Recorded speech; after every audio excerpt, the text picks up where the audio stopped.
আৰু আমি বৰ্তমান উপস্থিত আছো শিৱসাগৰৰ গড়গাঁও আৰু এয়া হৈছে গড়গাঁওবাসী জনতা আৰু ইতিমধ্যে আপোনালোকে জানে যে আমাৰ হেঁপাহৰ ভোগালী অনুষ্ঠান ৰাজ্যৰ বিভিন্ন প্ৰান্তত আমি পৰিভ্ৰমণ কৰিছো আৰু ভোগালীৰ বতৰত সুন্দৰ এক বিশেষ পৰিৱেশৰ আমি সন্মুখীন হৈছো বা সাক্ষী হৈছো আমি হেঁপাহ পলুৱাই খাইছো নাচিছো গাইছো মুঠতে আনন্দময় পৰিৱেশ আৰু বৰ্তমান শিৱসাগৰৰ গড়গাঁৱত যি ভেলাঘৰ নিৰ্মাণ কৰা হৈছে এই ভেলাঘৰটো কাৰেংঘৰৰ আৰ্হিত নিৰ্মাণ কৰা হৈছে নৰাৰে নিৰ্মাণ কৰা হৈছে কিন্তু আমি আপোনালোকক জনাই থওঁ আমাৰ অনুষ্ঠানো কাৰেংঘৰৰ ঠিক কাষতেই অনুষ্ঠিত হৈছে সেইফালে গোলাঘৰো আছে এই সমগ্ৰ অঞ্চলটো চাৰিওকাষে গড় আছে আৰু এই সমগ্ৰ অঞ্চলটোক সুৰক্ষা ঘেৰাওৰ মাজত ৰখা হৈছিল আহোমৰ ৰাজত্বকালত আৰু এই অনুষ্ঠান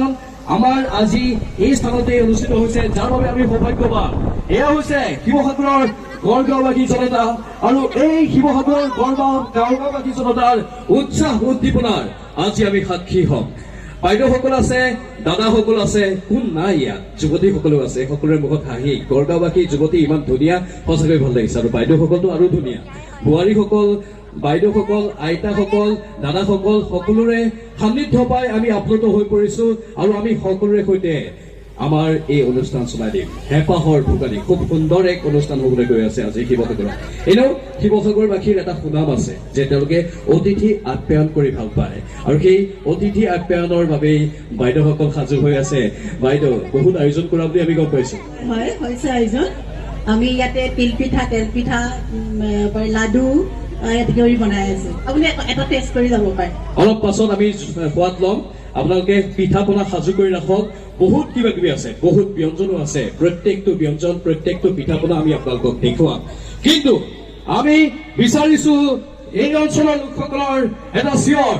হেঁপাহৰ ভোগালী উপলক্ষে এটা চিঞৰ লাগে এই অঞ্চলৰ জনসাধাৰণৰ সুন্দৰ আৰু অনুষ্ঠান আৰম্ভ কৰিব বিচাৰিছো দিগন্ত মোহনক আমি আমন্ত্ৰণ জনাইছো তেওঁৰ কিছু গীত আমি শুনিম আজিৰ হেঁপাহৰ ভোগালীৰ এই অনুষ্ঠানত দিগন্ত মোহন আমাৰ মাজত আহিব এতিয়া হাত চাপৰি দিয়ক দিগন্ত মোহনৰ বাবে সুন্দৰ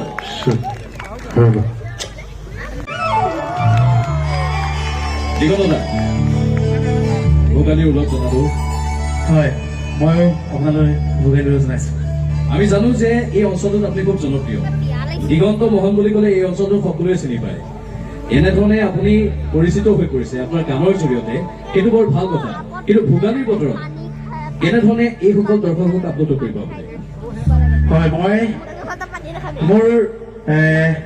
অতি মৰমৰ এই অঞ্চল গড়গাঁৱতে মই পঢ়া আৰু গড়গাঁও বুলি ক'লে সকলোৱে জানে গতিকে গড়গাঁওবাসীক মই কেইটামান গীত গাই হয়তো খুব ধুনীয়া নতুন গীতো আছে মোৰ নতুন গীত এইবাৰ কৰিছো এই গীতটোও গাম মই বিহু গাম এনেকৈ মই ভাবিছো ৰাইজক সকলো আমোদ দিম আৰু এই অনুষ্ঠানটোলৈ মই ভোগালী জনাইছো লগতে আমাৰ নিউজ 18 অসমৰ কৰ্মকৰ্তাসকল অৰ্থাৎ পৰিয়ালবৰ্গলৈ মই ভোগালী জনাইছো আৰু এই চেনেলৰ যোগেদি সমগ্ৰ অসমবাসীলৈও মই ওলগ জনাইছো ভোগালীৰ আৰু লগতে যিসকল আছে ইয়াত উপস্থিত সকলোকে ভোগালী ওলগ জনাই মই এই বছৰ এটা নতুন গীত কৰিছিলো ভূমিকম্প বুলি এই গীতটো মই আপোনালোকলৈ আগবঢ়াব গৈছো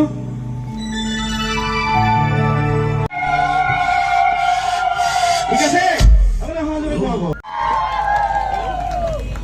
হেল্ল' এই ভাল দিনত ভূমিকম্পটো কিয় লাগে হয় প্ৰেমৰ ভূমিকম্প নেকি হয় হয় কলিজাত যেতিয়া ভূমিকম্প আহে খুব ফূৰ্তি লাগিলে মনটো যিমান ভাল লাগি গৈ থাকিব কলিজাত এনেকে কম্পে নাই সেয়া ভূমিকম্পলৈ ৰূপান্তৰিত হয় আমাৰ ফালে থাকিব অলপ আমি জিৰণি দিছো বহুত ভূমিকম্প যিহেতু তেওঁ সৃষ্টি কৰিলে আমাৰ ইয়াৰ যুৱতীসকলৰ অন্তৰতো ভূমিকম্পৰ সৃষ্টি হৈছে নেকি বাৰু কওক লাজ নকৰিব সঁচা কথা কৈ দিয়ক লাজ কৰিছে কোনো কথা নাই আমি লাজ ভাঙি দিম অলপ পাছত